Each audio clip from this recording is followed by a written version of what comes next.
Hoy nos reunimos por una razón muy específica. Se acerca el 30 de noviembre, el Día Internacional de la Lucha contra los Trastornos de la Conducta Alimentaria. Y quiero empezar aclarando algo muy importante. Esto no es un día de celebración. No hay nada que celebrar en el sufrimiento. Es un día de visibilización, de concientización y de lucha. ¿Y por qué y para qué existe ese día? Te estarás preguntando. A lo mejor vivimos en un mundo donde el peso, donde la forma del cuerpo y la cultura de dieta lamentablemente siguen teniendo más autoridad que la salud mental. Hoy vamos a hablar de lo que no se ve, de las cifras que alarman y que yo creo que muy poca gente realmente las conoce. Y sobre todo, esta realidad humana, que es lo que me gusta poner aquí en este podcast, de el detrás de los diagnósticos. Soy Francela Heikel, psicóloga especializada en trastornos de la conducta alimentaria e imagen corporal. Mi misión es ayudarte a dejar atrás los atracones y también esa lucha constante con la comida, tu cuerpo, la autoexigencia y el perfeccionismo que tantas veces te desgasta. En este espacio encontrarás herramientas prácticas y consejos que te guiarán a construir una relación más libre y respetuosa con la comida, a reconciliarte contigo misma y sobre todo a vivir en calma, aceptándote y amándote sin importar el tamaño de tu cuerpo. Bienvenida a Aprende a ver sin atracones podcast. Aquí empieza tu transformación. Y empecemos por una realidad, creo que muy cruda. Los trastornos alimentarios son enfermedades que aman el silencio. Contrario al estereotipo, no todos los trastornos alimentarios se notan desde afuera. No siempre es la extrema delgadez, como todo el mundo lo asocia. Y en mi consulta, una de las frases que más escucho cuando pregunto, bueno, ¿y por qué llegaste a esta hora? ¿Por qué no habías venido antes? Porque muchas veces son años de estar en esta lucha y la respuesta es devastadora. Lo que me dicen es, Francela, es que yo no sabía que esto era un trastorno. Yo no sabía que tenía nombre y apellido hasta que empecé a escucharte, a investigar más, porque antes yo pensaba que era un desastre y ya, o sea, que era una glotona o era indisciplinada, porque eso sí era lo que me habían dicho. Y es muy triste escuchar esto. Y sé que millones de personas viven con un trastorno de la conducta alimentaria sin saberlo, pensando que el problema es su fuerza de voluntad, cuando en realidad está batallando contra una condición de salud mental muy compleja. Para mí, de las más complejas que existen. Y quiero que te grabes esto, o sea, muy, muy dentro. No es culpa de la persona. Los trastornos alimentarios son multifactoriales, así que tampoco vamos a culpabilizar a alguien, a algo específicamente, porque no aparecen porque sí, o sea, porque la persona, como he escuchado, le da la gana, no está poniendo de su parte, es que es muy testaruda o muy majadera, no, no, no es por ahí. Es una tormenta perfecta de varios elementos. Uno de los más claros y cada vez hay más evidencia que hay factores biológicos. O sea, no solamente eh, está vinculado el cuerpo, también existe una predisposición genética real y alteraciones neuroquímicas cerebrales, como muchas de las que he explicado en varios episodios, pero por ejemplo, el caso de la serotonina, ¿verdad? Que regulan el hambre y el estado de ánimo, haciendo a algunas personas más vulnerables biológicamente. Esto es un tema que merece un episodio completo, pero es uno de los factores más importantes para que entendamos que no es nada más porque no queremos, sino porque hay algo detrás que va más allá del deseo o de la fuerza de voluntad. Hay otro de las áreas de estos factores que son los psicológicos, los rasgos más comunes es el perfeccionismo extremo. Personas que dan la milla extra siempre, que siempre están al 100, 99 no está adecuado. Este tipo de perfeccionismo con un reconocimiento por parte de la persona muy bajo. Es decir, que se esfuerzan mucho, dan lo mejor, pero aún así no reconocen sus propios éxitos. También está la rigidez mental, ¿verdad? Como un pensamiento muy dicotómico de todo o nada, blanco y negro, la baja autoestima, la dificultad para gestionar emociones intensas también.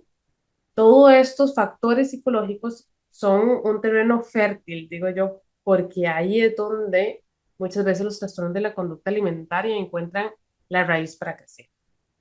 Y por último, en estos tres factores que voy a ponerlos así a grandes rasgos, están los factores sociales y culturales.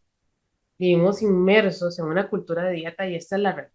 O sea, la sociedad glorifica la delgadez y demoniza los cuerpos grandes, ¿verdad? Les asume un montón de estereotipos y también hay conductas vinculadas con, por ejemplo, el sesgo del peso sumado a comentarios de familiares, de personas cercanas, del entorno escolar, social también, donde han tenido bullying, por ejemplo, por el peso o comentarios hirientes, y esto va creando esta presión externa que puede detonar la conducta. Entonces, para que vayamos entendiendo la magnitud de esto y por qué no podemos dejar de hablar del tema, quiero que miremos los datos. A mí los datos también nos acercan bueno, aquí hay muchas personas que están viendo esto. El número que se habla y se ha hablado en los últimos años es que más de 70 millones de personas de trastornos de la conducta alimentaria en el mundo. Y hemos visto un aumento brutal después de la pandemia. La verdad es que sí, o sea, muchas mujeres, niñas, lamentablemente, adolescentes, y también mujeres adultas después de los 40 han incrementado el número de consultas. Y un dato que me toca de cerca, porque es uno de los temas que yo voy a profundizar y profundizo en consulta, en el podcast y demás, es que el trastorno de la conducta alimentaria de lo que es el atracón, el trastorno por atracón, se sabe que es el más frecuente de todos, pero paradójicamente es el más invisibilizado y menos diagnosticado. Mientras tanto, la anorexia sigue teniendo, ojo, la tasa de mortalidad más alta, la más alta creo que de cualquier enfermedad psiquiátrica y tristemente más del 70%. Es que esta cifra no es baja, más del 70% de quienes sufren un trastorno de la conducta alimentaria no reciben tratamiento especializado. Yo creo que es muchísimo. Entonces, aunque históricamente ya se sabe por estudios y demás, que países como Estados Unidos, Reino Unido, Japón reportan tasas altísimas, en Latinoamérica la curva también es preocupante. En países como el mío, Costa Rica, pero también México, Chile, Argentina, se está viendo un crecimiento acelerado de los casos, especialmente en mujeres de 30 a 55 años. ¿Okay? Esto es muy importante. Entonces, que son mujeres funcionales, que son madres, profesionales y que sufren este tipo de situaciones a puertas cerradas. Y existen varios tipos y el espectro es bastante amplio, ¿verdad? Va desde la anorexia, la bulimia, el trastorno por atracón, que ya saben que es mi especialidad aquí y lo que yo realmente trabajo y me gusta muchísimo trabajar, pero también existen otros como la pica, la rumiación, ARFID, ¿verdad? Entonces, bueno, si quieres profundizar en los detalles de cada uno, especialmente la trastorno por atracón, te invito a escuchar los episodios, el 14, el 13, el 12, el 9, ¿verdad? Que ahí ya especifico muy bien cada uno de ellos. Pero hoy quiero enfocarme en la vivencia. O sea, quiero abrir este episodio más que un diagnóstico, quiero hablarte al corazón. O sea, más allá de todas estas definiciones que las podemos encontrar en esos episodios y entender cuál es el efecto real en la vida diaria, ¿verdad? Porque vivir con un trastorno de la conducta alimentaria es vivir con un ruido mental constante. O sea, imagina a una mujer, pero también a hombres que están dando lo mejor de sí. O sea, que están en el tratamiento, están intentando sanar, pero tienen en su cabeza como un alter ego, por decirlo así, cuando vemos el diablito y el angelito, o sea, como un diablito ahí que les dice, o sea, no comas esto, come esto, pesas un montón, mira, estás comiendo esto, entonces vas a tener que compensar, o sea, es un ruido mental constante que no se calla nunca, o sea, es insoportable. Muchas veces normalizamos esa voz y eso lo veo también en consulta, que a lo mejor ni siquiera se dan cuenta que está ahí y se sienten mal, ¿verdad? Y cuando ya profundizamos es como, uy, es que yo todo el día estoy pensando en esto, estoy pensando en lo que como, estoy pensando en cómo me veo, estoy comparándome con las otras personas, es muy cansado. Y en este proceso, o sea, imaginándonos a esta persona, recordando que el proceso no es lineal, perdón, ocurre un desliz o una recaída también. A veces hay procesos más profundos, más complejos y tienen recaídas. Y las recaídas son parte del proceso psicoterapéutico, ¿verdad? Nos encantaría, la verdad es que sería lindísimo que la recuperación fuera lineal, ascendente, hacia arriba, y entonces vamos un proceso y otra gradita, y qué bien, y vamos. No, es que no es así. Eso es imposible y a veces tenemos esa expectativa. Hay muchos factores vinculados que lo imposibilitan y esto es lo que tenemos que entender. La línea es más bien como un, no sé, un colocho, ¿verdad? Que va hacia abajo y se devuelve un poquito, y, ¿verdad? O sea, realmente tiene sus subes y bajas, pero ¿qué es lo que sucede cuando ocurre ese desliz? ¿Verdad? Imaginándonos esta persona que está sufriendo internamente, hay mucha culpa, hay mucha vergüenza, sensación de fracaso, de que a lo mejor no lo voy a lograr, ¿verdad? Y si el atracón lleva además un aumento de peso, el sufrimiento se multiplica al ver el cuerpo cambiar, porque la persona no quiere eso. Pero creo que la parte más dañina es lo que la persona escucha de su entorno. ¿Verdad? Frases como, y aquí me voy a recordar frases que he escuchado diciendo como, ay, pero ¿por qué otra vez? Pero si ibas tan bien, o sea, ¿por qué no te mantuviste? Ya lo habías intentado. O, ay, no, es que no tenés fuerza de voluntad. Es que no te da la gana hacerlo. Si yo no entiendo, y me lo dicen a mí, yo no entiendo, o sea, si ya demostró que sí podía, ¿por qué entonces no puede mantenerlo? Es que y esos son como un montón de interrogantes que pasan en la cabeza de los cuidadores, de las personas que están acompañando, inclusive de los médicos, porque lamentablemente algunos profesionales de la salud que no están especializados en estas áreas, lo que hacen es reforzar este tipo de malestar, diciendo cosas como, ay, bueno, es que si usted realmente quisiera, estaría haciendo las cosas bien. ¿Verdad? Estas palabras realmente tienen una herida profunda. O sea, la persona, yo creo que en el mundo sería muy extraño, pero ninguna persona elige recaer. No es algo que se elige. Yo no digo, ay, sí, mira, no voy a seguir el tratamiento. Las personas quieren salir de ahí. Están luchando contra la biología, están luchando con una psicología alterada. Y ese juicio externo solo aumenta el aislamiento, que ya no dicen las cosas, no son sinceras, les da miedo el juicio, pero además no solo se aíslan, sino se callan y aumenta el silencio.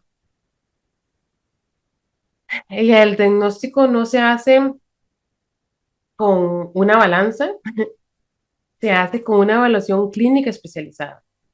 Y el tratamiento debe ser basado en evidencia. Hay varias terapias, entre ellas las que a mí en lo personal me han resultado muchísimo, que es la CBTE o CBT, la DBT, la FPT, ¿verdad? Varias que nos podrían ayudar mucho, pero aquí quiero tocar un punto crucial sobre el tratamiento, ¿verdad? Ya sabemos que hay estrategias y de eso también hablo en otros episodios, pero es difícil cuando se ya el tratamiento porque los trastornos alimentarios son en esencia, yo siempre digo antinaturales. O sea, es que van contra natura, va en contra de la biología básica de supervivencia, y esa biología es, bueno, si tengo hambre, si tengo la señal, como, si ya, ¿verdad? Estoy llena, dejo de comer. ¿Verdad? Es como funciona la biología. Y por eso encuentro a familiares que les choca muchísimo, les cuesta entender, o sea, por qué su ser querido no puede simplemente comer normal. Y el tratamiento también es un desafío para el sistema familiar, porque a veces implica un proceso que parece involutivo. Implica que los padres, las madres, la pareja, los cuidadores, las cuidadoras tengan que intervenir en áreas que ya se consideran superadas o privadas. Era como, no sé, supervisar la comida de un adulto o un adolescente. O sea, los familiares me dicen, pero, o sea, ¿cómo me voy a tener que meter en esto yo ahora? O sea, si esto ya lo pasamos, es absurdo. Pero sí, es que a veces hay que hacerlo. El trabajo de recuperación incomoda, molesta, altera la dinámica en la casa, pero es un trabajo necesario. No podemos pretender sanar una enfermedad tan compleja sin incomodar al sistema que la rodea. Y esa validación también es para las familias. Es normal que les cueste, es normal que se frustre, pero su apoyo informado, y aquí esfuerzo y pongo en mayúscula y en negrita y subrayado informado, es vital. Porque sí, la familia es trascendental en un proceso de recuperación. Cuando la familia apoya, cuando la familia realmente entiende, se involucra, hay un antes y un después y la persona se siente apoyada. Pero claro, como dije, es complejo, hay que llevarlo de la mano de un proceso terapéutico con muchos profesionales involucrados o varios, pero es trascendental. Y para cerrar, volvemos a la pregunta inicial. ¿Para qué este día? Y quiero recapitular como con 3 puntos esenciales. Lo primero, porque él no sabía que tenía un trastorno de la conducta alimentaria, y lo pongo entre comillas, porque es lo que me han mencionado, no puede seguir siendo la respuesta común. O sea, necesitamos más educación, necesitamos más días de esto, necesitamos que las personas entiendan que es un trastorno de la conducta alimentaria. Necesitamos más profesionales involucrados en el aprendizaje de esto, familias involucradas que entiendan cuál es su rol, porque necesitamos o tenemos que entender que una recaída no es un fracaso moral, es parte del camino. En las terapias bueno, con la que yo trabajo, pero yo sé que muchos de mis colegas trabajamos, la recuperación siempre tiene recaídas. Y nosotros, más que juzgar la recaída, lo que hacemos es empoderar a la persona, es indicarle, bueno, ¿qué es lo que tenés que hacer si te enfrentas a esto? No dejarlo con las manos vacías y sintiendo un, no sé, una pena real, ¿verdad? Moral también, por haber recaído en ese proceso.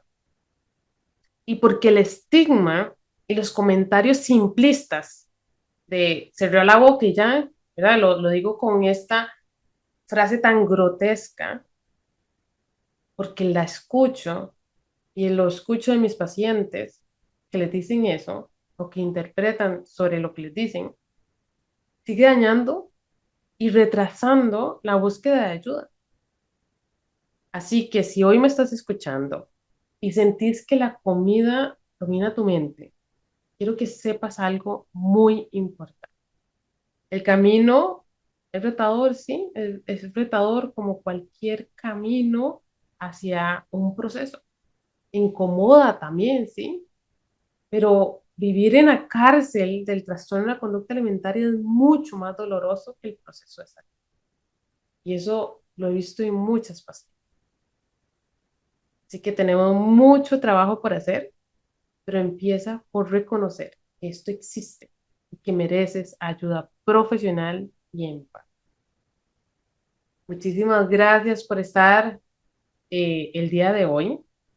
Y si sentís que es tu momento, también recordá que puedas agendar una sesión de evaluación personalizada conmigo. Vamos a ver tu caso, tu historia, tu contexto para trazar este plan real para que puedas decir, ok, ya entiendo lo que tengo y puedas realmente identificar cuáles son esas áreas a trabajar.